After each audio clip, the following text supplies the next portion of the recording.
सज्जनों, है नहीं भाई। भोले बाबा तो ऐसे एक डुकरिया शंकर जी के मंदिर के सामने ठेला लगाती थी फलों का, और जिंदगी में एक भी फल नहीं चढ़ाया कभी, और पान खा के चूना। स्कंद पुराण की कथा है, समझ रहे?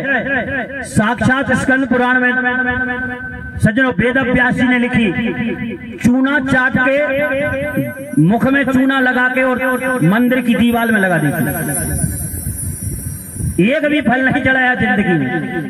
अंततो गत्वा जब इसकी मृत्यु हुई, यमराज के दूत ले गए इसके प्राणों का हरण करके, तो उस समय यमराज के दूतों से और सज्जनों यमराज ने पूछा कि रजिस्टर खोलो। चित्रगुप्त जी से कहा कि इसका रजिस्टर खोलो, इसके कितने पुण्य है कितने पाप है। चित्रगुप्त जी का मतलब जानते हो, अपने चित्त की गुप्त बात को जो लिख रही है उसी का नाम चित्रगुप्त, समझ रहे? हमें भला ही पता ना हो, लेकिन ये चित्रगुप्त जी अपने चित्त की गुप्त बात भी लिख रहे हैं। तुम्हारे मन में क्या चल रहा है?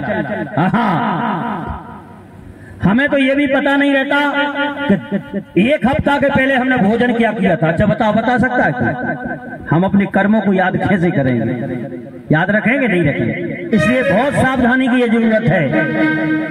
आज सज्जनों भगवान की कृपा से चित्रगुप्त जी ने रजिस्टर खोला और कहा, सरकार इस डुकरिया ने एक भी पुण्य नहीं किया, और उल्टा चूना चाट के पान खाती थी और भगवान शंकर की दीवार में लगाती थी।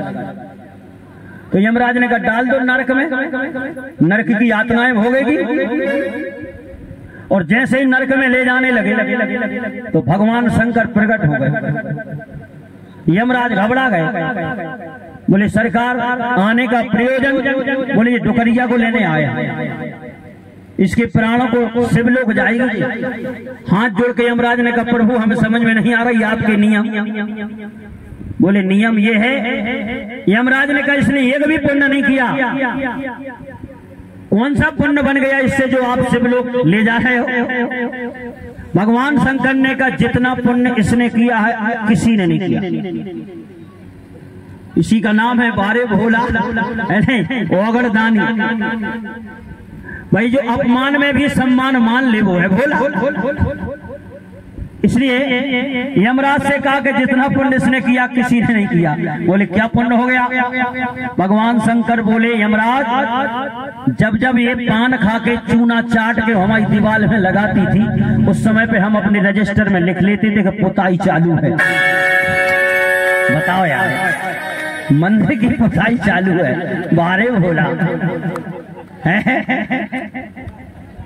इसलिए लिखा है, न जाने कौन से गुण पर दयानिधि भीजे जाते हैं।